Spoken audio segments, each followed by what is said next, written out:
Man Called Ove by Frederick Bachman. Chapter 5. A Man Called Ove. Ove knew very well that her friends couldn't understand why she married him. He couldn't really blame them. People said he was bitter. Maybe they were right. He'd never reflected much on it. People also called him antisocial. Ove assumed this meant he wasn't overly keen on people, and in this instance he could totally agree with them. More often than not, people were out of their minds. Ove wasn't one to engage in small talk. He'd come to realize that, these days at least, this was a serious character flaw. No one had to be able to blabber on about anything with any old sod who happened to stray within an arm's length of you purely because it was nice. Ove didn't know how to do it. Perhaps it was the way he'd been raised. Maybe men of his generation had never been sufficiently prepared for a world where everyone spoke about doing things, even though it no longer seemed worth doing them. Nowadays, people stood outside their newly refurbished houses and boasted as if they built them with their own bare hands, even though they hadn't so much as lifted a screwdriver. They weren't even trying to pretend that it was any other way. They boasted about it. Apparently, there was no longer any value in being able to lay your own floorboards or refurbish a room with rising damp or change the winter tires. If you could just go and buy everything, what was the value of it? What was the value of a man? Her friends couldn't see why she woke up every morning and voluntarily decided to share the whole day with him. He couldn't either. He built her bookshelf, and she filled it with books by people who wrote page after page about their feelings. Ove understood things he could see and touch: wood and concrete, glass and steel, tools, things one could figure out. He understood right angles and clear instruction manuals, assembly models and drawings, things one could draw on paper. He was a man of black and white, and she was color, all the color he had. The only thing he had ever loved until he saw her was numbers. He had no other particular memory of his youth. He was not bullied, and he wasn't a bully, not good at sports, and not bad either. He was never at the heart of things and never on the outside. He was the sort of person who was just there. Nor did he remember so very much about his growing up. He had never been the sort of man who went around remembering things unless there was a need for it. He remembered that he was quite happy, and that for a few years afterwards he wasn't. That was about it. And he remembered the sums, the numbers filling his head. Remembered how he longed for their mathematics lessons at school. Maybe for the others they were a sufferance, but not for him. He didn't know why and didn't speculate about it either. He never understood the need to go around stewing on why things turned out the way they did. You are what you are, and you do what you do. And that was good enough for Ove. He was 7 years old when his mom called it a day one early August morning. She worked at a chemicals plant. In those days, people didn't know much about air safety, Ove realized later. She smoked as well, all the time. That's Ove's clearest memory of her, how she sat in the kitchen window, the little house where they lived outside town, with that billowing cloud around her, watching the sky every Saturday morning. Now sometimes she sang in her hoarse voice. Ove used to sit on the window with his mathematics book in his lap, and he remembered that he liked listening to her. He remembers that. Of course, her voice was hoarse, and the odd note was more discordant than one would have liked. But he remembers that he liked it anyway. Ove's father worked for the railways. The palms of his hands looked like someone had carved into leather with knives, and the wrinkles in his face were so deep that when he exerted himself, the sweat was channeled through them down to his chest. His hair was thin, and his body slender, but the muscles on his arms were so sharp that they seemed cut out of rock. Once when Ove was very young, he was allowed to go with his parents to a big party with his dad's friends from the rail company. After his father had put away a couple of bottles of Pilsner, some of the other guests challenged him to an arm wrestling competition. Ove had never seen the like of these giants straddling the bench opposite him. Some of them looked like they weighed about 400 pounds. His father wore down every one of them.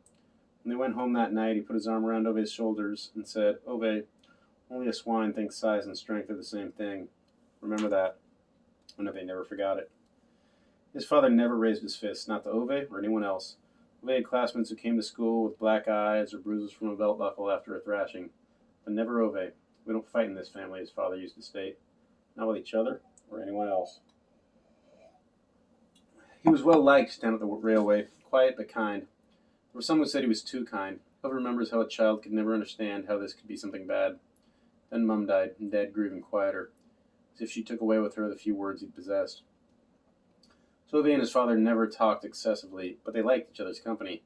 They sat in silence on either side of the kitchen table and had ways of keeping busy. Every other day they put out food for a family of birds living in a rotting tree at the back of the house. It was important, Ove understood, that it had to be every other day. He didn't know why, but that didn't matter. In the evenings, they had sausages and potatoes, and they played cards. They never had much, but they always had enough.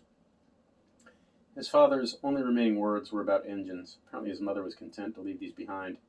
He could spend any amount of time talking about them. Engines give you what you deserve, he used to explain. If you treat them with respect, they'll give you freedom. If you behave like an ass, they'll take it from you. For a long time, he did not own a car of his own, but in the 1940s and 50s, when the bosses and directors at the railway started buying their own vehicles, a rumor soon spread in the office that the quiet man working on the track was a person well worth knowing. Ove's father had never finished school and didn't understand much about the sums in Ove's school books, but he understood engines. When the daughter of the director was getting married and the wedding car broke down, rather than ceremoniously transporting the bride to the church, Ove's father was sent for. He came cycling with a toolbox on his shoulder so heavy that it took 2 men to lift it when he got off his bicycle. Whatever the problem was when he arrived, it was no longer a problem when he cycled back. The director's wife invited him to the wedding reception, but he told her that it was probably not the done thing to sit with elegant people when one was the sort of man whose forearms were so stained with oil that it seemed a natural part of his pigmentation. But he'd gladly accept a bag of bread and meat for the lad at home, he said. Ove had just turned 8. When his father laid out the supper that evening, Ove felt like he was at a royal banquet. A few months later, the director sent for Ove's father again. In the parking area outside the office stood an extremely old and worse-for-wear Saab 92. It was the first motorcar Saab had ever manufactured, though it had not been in production since the significantly upgraded Saab 93 had come on the market. Ove's dad recognized it very well. Front-wheel driven and a side-mounted engine that sounded like a coffee percolator. It had been an accident, the director explained, sticking his thumbs into his suspenders under his jacket. The bottle green body was badly dented, and the condition of what lay under the hood was certainly not pretty. But Ove's father produced a little screwdriver from the pocket of his dirty overalls, and after lengthily inspecting the car, he gave the verdict that with a bit of time and care and the proper tools, he'd be able to put it back into working order. "Whose is it?" he wondered aloud as he straightened up and wiped the oil from his fingers with a rag. "It belonged to a relative of mine," said the director, digging out a key from his suit trousers and pressing it into his palm. "And now, it's yours." With a pound on his shoulder, the director returned to the office. Ove's father stayed where he was in the courtyard, trying to catch his breath. That evening he had to explain everything over and over again to his goggle-eyed son and show all there was to know about this magical monster now parked in the garden. He sat in the driver's seat half the night with the boy in his lap, explaining how all the mechanical parts were connected. He could count for every screw, every little tube. Ove had never seen a man as proud as his father was that night. He was 8 years old, and the sight of that night he would never drive any car but a Saab. Whenever he had a Saturday off, Ove's father brought him out into the yard, opened the hood, and taught him all the names of the various parts and what they did. On Sundays they went to church, not because either of them had any excessive zeal for God, but because Ove's mom had always been insistent about it. They sat at the back, each of them staring at a patch on the floor until it was over, and, in all honesty, they spent more time missing Ove's mom than thinking about God. It was her time, so to speak, even though she was no longer there. Afterwards, they'd take a long drive in the countryside with the Saab. It was Ove's favorite part of the week.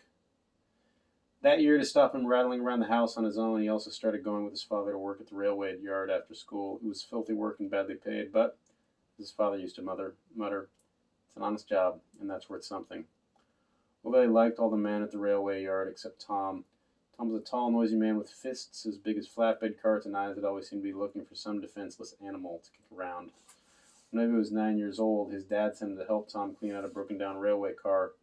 With sudden jubilation, Tom snatched up a briefcase left by some harassed passenger. It had fallen from the luggage rack and distributed its contents over the floor. Before long, Tom was darting about on all fours, scrabbling together everything he could see. "Finders keepers," he spat at Ove. Something in his eyes made Ove feel as if there were insects crawling under his skin. So Ove turned to go, he stumbled over a wallet. It was made of such soft leather that it felt like cotton against his rough fingertips. He didn't have a rubber band around it like Dad's old wallet, to keep it from falling to bits. It had a little silver button that made a click when you opened it. There was more than 6,000 kroner inside. A fortune to anyone in those days. Tom caught sight of it and tried to tear it out of Ove's hands. Overwhelmed by an instinctive defiance, the boy resisted. He saw how shocked Tom was at this, and out of the corner of his eye he had the time to see the huge man clenching his fist. Ove knew he'd never be able to get away, so he closed his eyes, held onto the wallet as hard as he could, and waited for the blow. The next thing either of them knew, Ove's father was standing between them. Tom's furious, hateful eyes met his for an instant, but Ove's father stood where he stood. At last, Tom lowered his fist and took a watchful step back. "Finders keepers. It's always been like that," he growled, pointing at the wallet. "It's up to the person who finds it," said Ove's father without looking away. Tom's eyes turned black, but he retreated another step, still clutching the briefcase in his hand. Tom had worked many years at the railway, but Ove had never heard any of his father's colleagues say one good word about Tom. He was dishonest and malicious. That was what they said after a couple of bottles of Pilsner at their parties. But he'd never heard it from his dad. 4 children and a sick wife was all he used to say to his workmates, looking each in the eye. Better men than Tom could have ended up worse for it. And then his workmates usually changed the subject. His father pointed to the wallet in Ove's hand. You decide, he said. Ove determinedly fixed his gaze on the ground, feeling Tom's eyes burning holes into the top of his head.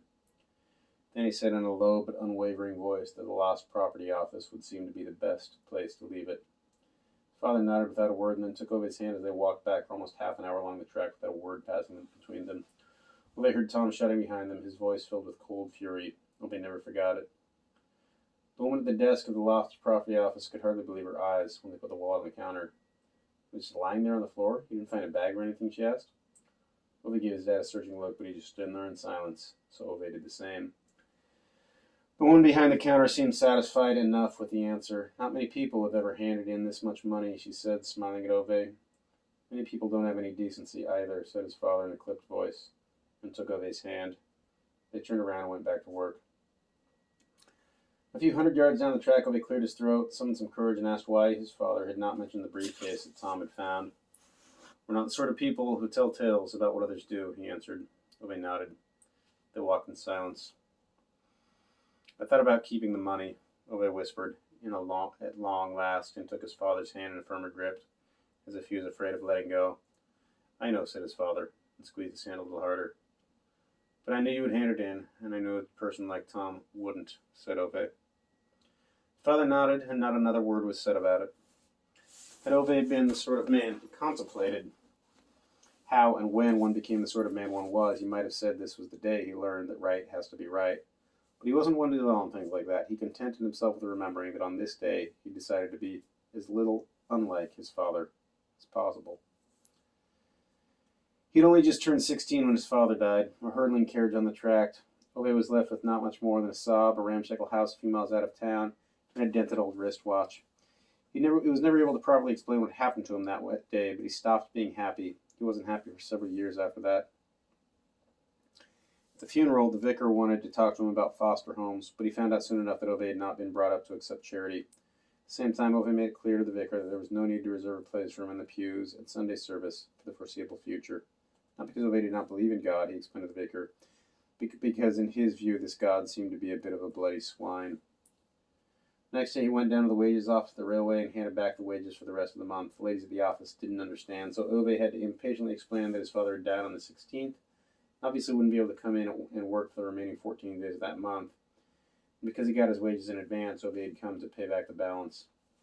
Hesitantly, the ladies asked him to sit down and wait. After 15 minutes or so, the director came out and looked at the peculiar 16-year-old up sitting on a wooden chair in the corridor with his dead father's pay packet in his hand. The director knew very well who this boy was, and after he'd convinced himself that there was no way of persuading him to keep the money, felt he had no right to, the director saw no alternative but to propose to Ove that he should work the rest of the month and earn his right to it. Ove thought this seemed a reasonable offer and notified his school that he'd be absent for the next 2 weeks. He never went back. He worked for the railways for 5 years, and then one morning he boarded a train and saw her for the first time. This was the first time he'd laughed since his father's death, and life was never again the same. People said Ove saw the world in black and white, but she was color, all the color he had.